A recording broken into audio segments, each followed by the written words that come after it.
অনামিকা তো জেল থেকে পালিয়ে এসে অবস্থি পরিবারের সকলকেই বলে সে নাকি মা হতে চলেছে, যার কারণে মিস্ত্রি তো অনামিকাকে প্রেগন্যান্সি টেস্ট করার জন্য পাঠিয়ে দেয় এবং পুলিশ অফিসারের কাছে ফোন করে বলে অনামিকা পালিয়ে অবস্থি বাড়িতে আবারও ফিরে এসেছে। এরপর তো সেখানে পুলিশ অফিসার চলে আসে এবং অনামিকা তো পুলিশকে দেখে একদম ঘাবড়ে যায়। মিস্ত্রি অনামিকাকে বলে অনামিকা তুমি একদম ভয় পেও না, যদি প্রেগন্যান্সি টেস্টের রেজাল্ট পজিটিভ আসে তাহলে আমি তোমাকে পুলিশের সাথে একদম পাঠাবো না, আর যদি নেগেটিভ আসে তাহলে তো তোমাকে পুলিশের সঙ্গে যেতেই হবে। এই কথা শুনে অনামিকার তো মাথা ঘুরে ওখানে পড়ে যেতে লাগে। ঠিক তখনই তো প্রেগন্যান্সি টেস্টের রেজাল্ট অনামিকার হাত থেকে পড়ে গিয়ে জানালা দিয়ে বাইরে চলে যায়, যার কারণে মিস্ত্রি বাইরে এসে জানালার সামনে মাটির স্তূপের মধ্যে প্রেগন্যান্সি টেস্টের রেজাল্ট খুঁজতে লাগে। কিন্তু একটা পর্যায়ে গিয়ে আমরা দেখতে পাই মিস্ত্রি সেই প্রেগন্যান্সি টেস্টের রেজাল্ট খুঁজে পায় এবং সেই রেজাল্টটা নেওয়ার জন্য যেতে লাগবে। ঠিক তখনই তো মিস্ত্রি মাটির স্তূপের মধ্যে পা রাখা মাত্রই মিস্ত্রি মাটির নিচে চলে যেতে লাগে। সো ভিউয়ার্স, তাহলে কি হতে চলেছে এবার? আপনাদের কি মনে হয় অনামিকা কি তাহলে মিস্ত্রিকে প্ল্যান করে মেরে ফেলার জন্য এসব কিছু করেছে, নাকি অনামিকা সত্যি সত্যি মা হতে চলেছে? তো হ্যালো ভিউয়ার্স, কেমন আছেন সবাই? আশা করি সকলেই ভালো আছেন। সো ভিউয়ার্স, নিয়ে এলাম সিঁদুরের মূল্য ধারাবাহিক নাটকের 401তম পর্বের সুন্দর একটা এক্সপ্লেনেশন, তাই ভিডিওটা মিস না করে দেখুন। ভিডিওতে ফিরে যাওয়ার আগে এখনো যারা আমার চ্যানেলটিকে সাবস্ক্রাইব করেননি তারা অবশ্যই সাবস্ক্রাইব করবেন। সো ভিউয়ার্স, সিঁদুরের মূল্য ধারাবাহিক নাটকের 401তম পর্বের শুরুতে আপনারা দেখতে পারবেন মিস্ত্রি মাটির স্তূপের নিচে পড়ে যাচ্ছিল। ঠিক তখনই তো অর্জুন এসে মিস্ত্রির হাত ধরে ফেলে এবং অর্জুন তো অনেক চেষ্টা করে মিস্ত্রিকে উপরে তোলার জন্য।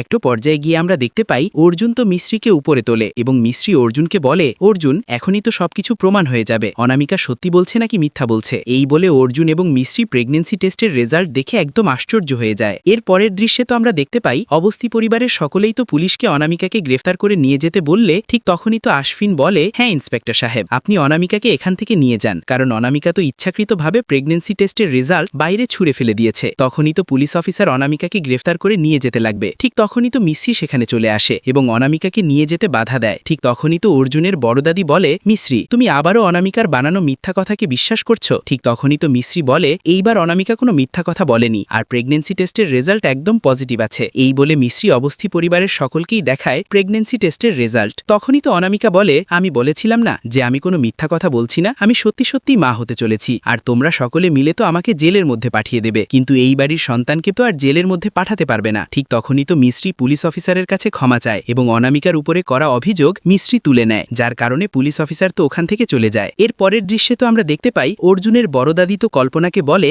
আমার তো কোনোভাবে বিশ্বাস হচ্ছে না যে অনামিকা সত্যি সত্যি মা হতে চলেছে, আমার তো মনে হচ্ছে যে অনামিকা যে কোনোভাবেই হোক প্রেগন্যান্সি টেস্টের রেজাল্টের মধ্যে কোনো না কোনো ঝামেলা করেছে। অন্যদিকে তো আমরা দেখতে পাই আশফিন তো একা একা বলছে আজ পর্যন্ত অনামিকা যা কিছু করেছে সবকিছুই নিজের ভালোর জন্য করেছে, আর আমার তো মনে হচ্ছে যে আজকেও অনামিকা মিথ্যা কথা বলছে। ঠিক তখনই তো সেখানে অনামিকা চলে আসে এবং বলে আশফিন ছোট কোনো কথা হলে আমি মেনে নিতাম, আর এটা আমি কখনোই মিথ্যা বলছি না, আর ও হচ্ছে আপনার আর আমার দুজনারই সন্তান, আমাদের দুজনার জীবনেরই সবচেয়ে বড় সত্য। আপনি হয়তো আমাকে আপনার মনের মধ্যে জায়গা দিতে পারবেন না, কিন্তু ওকে তো আপনাকে দিতেই হবে। এই কথা শুনে আশফিন তো ওখান থেকে চলে যায় এবং এর পরের দৃশ্যে তো আমরা দেখতে পাই অর্জুন তো মিস্ত্রিকে বলে মিস্ত্রি আমার তো কোনোভাবে বিশ্বাস হচ্ছে না যে অনামিকা মা হতে চলেছে। ঠিক তখনই তো মিস্ত্রি বলে আপনি এসব কি বলছেন? আমি মানছি যে অনামিকা ইচ্ছাকৃতভাবে প্রেগন্যান্সি টেস্টের রেজাল্ট বাইরে ছুঁড়ে ফেলে দিয়েছিল আর আমাদের সকলকে মিথ্যা কথা বলেছিল, কিন্তু প্রেগন্যান্সি টেস্টের রেজাল্টে তো আর কোনো মিথ্যা থাকতে পারে না। তখনই তো অর্জুন বলে কেন নয় মিস্ত্রি, তুমি তো আগেও দেখেছিলে প্রিয়া কেমন করে তোমার ডিএনএ টেস্টের রেজাল্ট কিভাবে পাল্টে দিয়েছিল, তাহলে প্রিয়া প্রেগন্যান্সি টেস্টের রেজাল্টের সাথে কেন এরকমটা করতে পারে না? যার কারণে মিস্ত্রি তো অনামিকাকে ডক্টরের কাছে নিয়ে যায় চেক আপ করানোর জন্য।